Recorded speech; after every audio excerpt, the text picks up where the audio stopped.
রহমতুল্লাহি ওয়া বারাকাতুহু। কেমন আছেন বদ্দারা?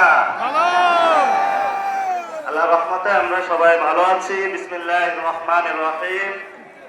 ইয়াকা না'বুদু ওয়া ইয়াকা নাস্তাঈন। ইহদিনাস সিরাতাল মুস্তাকিম, সিরাতাল লাযীনা আন'আমতা আলাইহিম। প্রিয় চট্টগ্রামবাসী, ঐতিহাসিক গণঅভ্যুত্থানে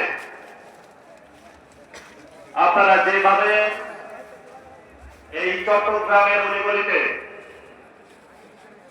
চট্টগ্রামের পথে বন্দরে, রাজপথে আবাবিল পাখির মতো আবির্ভূত হয়ে সেই আবাবতী থেকে শুরু করে শেখ হাসিনা,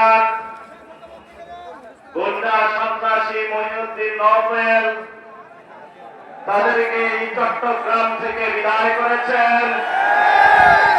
এই জন্য আপনাদেরকে সংগ্রামী অভিনন্দন জানাচ্ছি। সাথে সাথে পুরো বাংলাদেশে রাজনৈতিক ব্যক্তিবর্গ যারা জনতার আন্দোলনকে কোন আপোষ না করে শহীদ তামান্না নিয়ে রাজপথে কেউ আহত হয়েছেন, কেউ শহীদ হয়েছেন, এখন পর্যন্ত নেতৃত্ব দিয়ে যাচ্ছেন জনগণের কণ্ঠস্বর হয়ে 11 দলীয় জোটের নেতৃবৃন্দ। আমাদের উপর বাংলাদেশের আকাঙ্ক্ষার বোঝা দিয়ে যারা মৃত্যুবরণ করেছেন আমাদের শহীদ ভাই এবং বোনেরা হাসপাতালে কাতরাচ্ছেন, আমাদের আহত যোদ্ধা ভাই ও বোনেরা গত 17 বছরে নিপীড়িত মা বোন জনতা যারা বাংলাদেশে নিজের কোলের শিশুর মতো আগলে রেখেছেন, আপনাদের সেই লড়াইয়ের লড়াইয়ের অংশ হিসাবে আজকে আমরা এই ময়দানে হাজির হয়েছি। সময় কম, ছোট্ট কয়েকটা কথা বলবো। এই চট্টগ্রামে ইসলামী সমাজ কল্যাণ পরিষদের ব্যানারে চট্টগ্রামের মানুষকে তিনি শান্তির পথে আহ্বান করেছিলেন, ইসলামের বাণী ছড়িয়েছিলেন,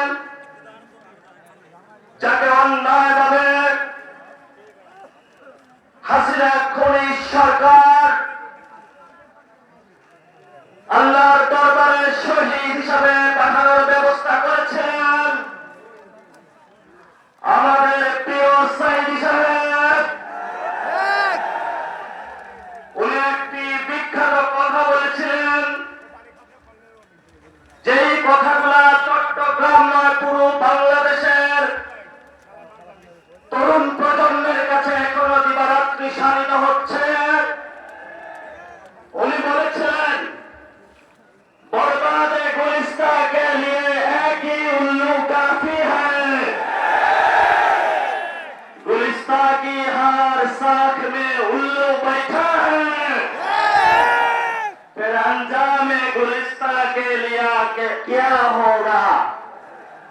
উনি বলেছেন, এই ফুল বাগান নষ্ট করার জন্য একটা হুতুম পেটায় যথেষ্ট, কিন্তু আমাদের দেখছি পার্লামেন্ট থেকে সরকারি অফিস সর্ব জায়গায় হুতুম পেঁচা বসেছে। এই সুজলা সুফলা সোনার বাংলার কি হবে?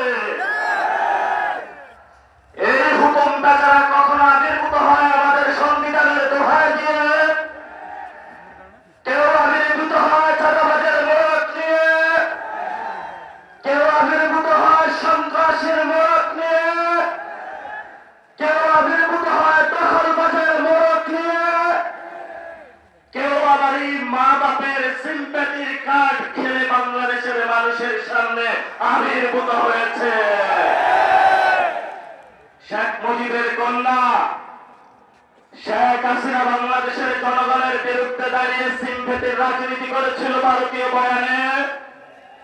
আমরা এখন দেখতে পাচ্ছি যেই জিয়াউর রহমান বলেছিলেন বাংলাদেশের মানুষের পক্ষে দাঁড়িয়ে সেই জিয়াউর রহমানের স্ত্রী বলেছিলেন গণতন্ত্রের আপসহীন নেত্রী, যিনি একদিকে বলেছিলেন ওদের হাতে গোলামীর জিঞ্জির, আমাদের হাতে স্বাধীনতার পতাকা। সেই রাজনীতি আজকে বাংলাদেশের জাতীয়তাবাদী স্লোগান তুলে আমাদের সীমান্তে বাংলাদেশের মানুষকে নাগরিকের মর্যাদা ক্ষুণ্ণ করে ভারতের হায়দ্রাবাদের মতন আরেকটি দাবিদার রাষ্ট্র বানানোর কার্যক্রম চালাচ্ছে। শুনে রাখুন, বাংলাদেশের তরুণ প্রজন্ম 18 কোটি মানুষ শহীদ ওসমান হাজি বলেছিলেন, বাংলাদেশের মানুষ তোমরা দরকার হয় ঘাস খাও, তারপর অস্ত্র বানাও, আমাদের স্বাধীনতা আমাদেরকে রক্ষা করতে হবে। অনেক মুক্তিযোদ্ধার বয়ান হয়েছে, সবাই এসেছে অগ্নি পরীক্ষা, তারা বাংলাদেশের সীমান্ত রক্ষা করবে, তারা ব্যাংক রক্ষা করবে, তারা বাংলাদেশের জনগণকে রক্ষা করবে। জাতির সামনে প্রতিদিন সত্যের আলোকের মতো স্পষ্ট হচ্ছে। আমরা তোমাদের হুঁশিয়ার করে দিতে চাই, নির্বাচনের সময় 3টি কথা ছিল। বাংলাদেশে একটি সুষ্ঠু নির্বাচন হবে, সেই নির্বাচনে তোমরা ইঞ্জিনিয়ারিং